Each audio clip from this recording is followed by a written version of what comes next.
Okay, my name is Pernille Rieker. I'm a senior researcher at Norwegian Institute of International Affairs. I have just edited a book on the European neighborhood policy, understood as a security community building process. And what we do in this book is to try to compare the European neighborhood policy towards the east and towards the south. We have 3 case studies in this edited volume. We look at the European neighborhood policy towards Ukraine, Moldova, Georgia in the east, and Morocco, Tunisia, and Jordan in the south. And we are comparing these 6 countries when it comes to their level of integration into the EU, or level of association to the EU, and level of attractiveness, the level of domestic support for the European integration process. And our argument is that if these countries score high on both dimensions, both on the level of association and the level of attractiveness, or domestic support for the European Union, we will argue that there is a certain kind of security community building between the EU and this country. And what we find when we compare these 6 countries or relationship with the EU is that it is Georgia and Morocco that score the highest on both level of integration and level of attractiveness, which means that these countries could be most integrated into a European security community building process. At the same time, when we compare, we also do a comparison of the 2 regional processes, which are quite different. If we look at European neighborhood policy towards the east, there has been a model, or the policy has been developed on the model of the enlargement process. So the requirements for integration has been more difficult, more technocratic, because the requirement is real adaptation to the EU acquis. While in the south, the requirement has not been adaptation, 100% adaptation to the EU acquis, but more an process of adaptation to ENP norms.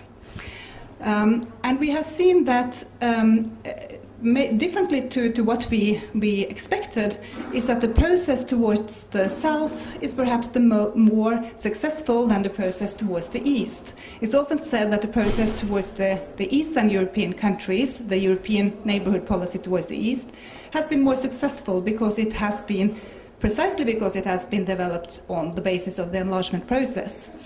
But this has, especially with the case of Ukraine, showed that this has been maybe pushed this country a bit too far, and it's difficult for these countries without having the capacity of the institutions to take in all these regulations from the EU.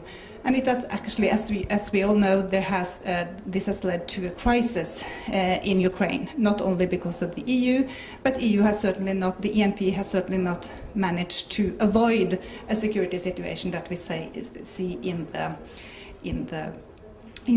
the east. When we look at the southern European neighborhood countries, the situation is a bit different, and especially for the countries that we look at, Morocco, Tunisia, and Jordan, where there is a close relationship with the EU, and particularly when it comes to Morocco-EU relations. So our argument is that in order to have a security community building, maybe the experiences from the south is better to have a process of alignment to ENP norms instead of the strict adaptation, which is very much similar to the enlargement process. Now we see that there are many security risks in the southern region that Europe has to handle, and that will be a threat to the European Union. And we think, after having done this study, that there is a great potential for more cooperation between the EU and Morocco when it comes to security and stability in the European neighborhood, in the southern part of the European neighborhood, and that there is a window of opportunity for Morocco-EU relations in that regard. I think that the most serious security issues for European Union and for the southern European neighbor states are now in the southern region. And this means that the EU has to revise the neighbourhood policy, has to find a solution on how to avoid or to prevent these, or to promote security and stability in this region. And this can only be done in cooperation with the countries in the region which have knowledge about these conflicts. This will be dependent. It will have to include. It will have to be a revised neighbourhood policy that takes into account, that is less technocratic and with more focus on the geopolitical context and in the region. And in this, as I mentioned, I think there is a huge potential for Morocco-EU closer cooperation and association in order to develop this kind of security policy and an improved European neighbourhood policy. Thank you.